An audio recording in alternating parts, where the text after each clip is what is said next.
dreaming of a proper mug of mead. This shape could never manage a full mug, but I would not refuse a sip of yours. Keep your filthy snout out of my drink. Hey, what's going on, everyone? Hope you're having a great week. This is going to be a bit more of a ramble. This is something I've been thinking about for a bit, and I just wanted to get everyone's opinion on kind of the state of video games, not just the state of the industry or the state of PlayStation, Xbox, Steam, Nintendo, because it seems like there's a trend going in all sorts of different directions, but no one could really nailed down where they think this is going for the long term or where they think this is going, I mean, I would argue even in the short term. So we have seen the rise, the slow acceptance of the $70 new game. We've also seen in a couple situations the acceptance of an $80 price tag, which is odd. I'm not gonna lie. It seems a bit tough, especially in the economy right now. I mean, you know, the counter argument is that we haven't seen an increase in video game sales in years. I mean, what, close to 2 decades, I believe. Don't quote me on that specifically, but we have seen, you know, a fairly steady price tag for the new release video games. And with that, you also see lots of changes in what it means to own video games. Kind of gone are the days of the brick and mortar store where you can stop at your local GameStop, pick up a couple games or a game. You also have the trade-in market. You have the resale market that has kind of gone away with the age of digital goods.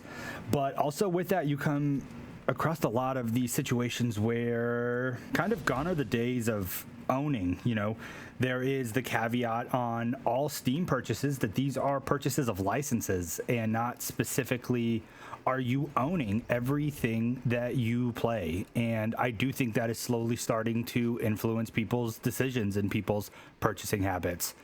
I don't think that that is wrong, especially as a consumer myself. I would love to own what I have, but you see a lot more people who are looking at that and saying, okay, well, if I don't own anything, then I'm not paying anything. Hence the rise of the free-to-play game, the free-to-play market, the heavily monetized, heavily cosmetic-focused game. You know, we saw Oblivion add the horse armor all the way back in, was that 2006, I want to say. So we started to see these little microtransactions for something silly.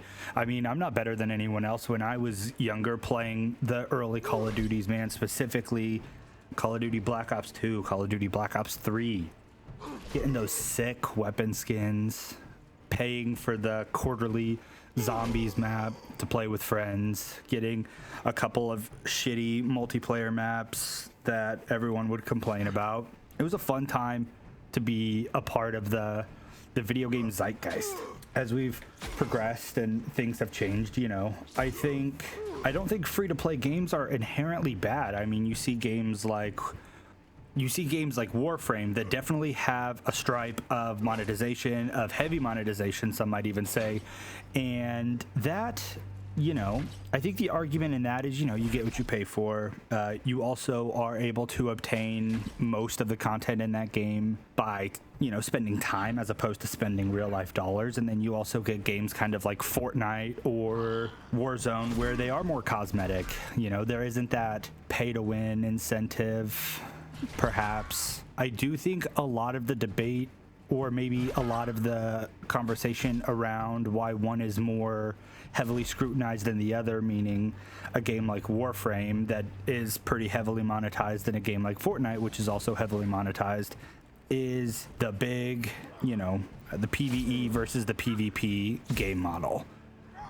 You know, especially Fortnite going after a younger demographic. They want, you know, the cool avatars, the cool skins that they can flex on their friends with. Whereas Warframe is PvE, you know, it is probably a tighter knit community due to that. I mean, solely based on trends of gamers, of, you know, people who play PvP versus PvE games. So I think that is a bit of an interesting concept And I think I'll leave it at that. Let me know in the comments what you guys think, if PvP games should be heavier monetized over PvE games. Then we start to see the realm of roguelike games, roguelike games, games that have a central concept, a central idea, and maybe a decent combat mechanic, decent story loop, something that is going to keep you playing the game repeatedly. You know, games that are typically made a little bit on the cheaper side, a little bit more budget friendly, especially for, you know, your average consumer. Games that you're able to stretch over a longer period of time, especially if you're going for those 100% or going for matches where, you know, you're trying to beat whatever the ultimate boss is.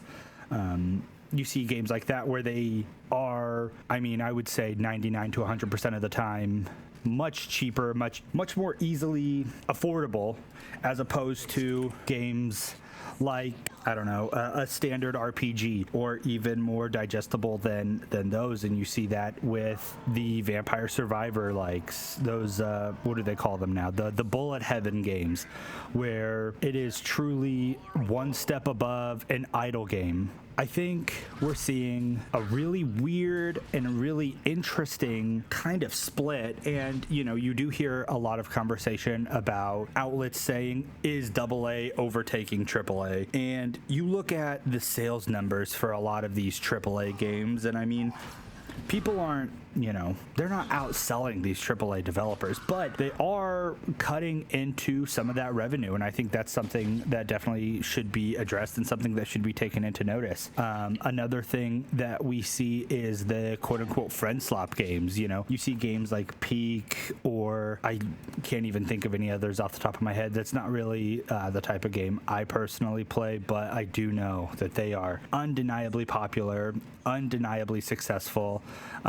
Maybe if I had more friends, I would invest in those games a little bit more. But you are seeing these games that are a fraction of the price, much more, I don't want to use the word streamlined, but they are much more specific. They aren't trying to be an everything game. They're not trying to be the next Grand Theft Auto. They're not trying to be the next game that's going to take up all of your time. They're just trying to be something that does something very specific.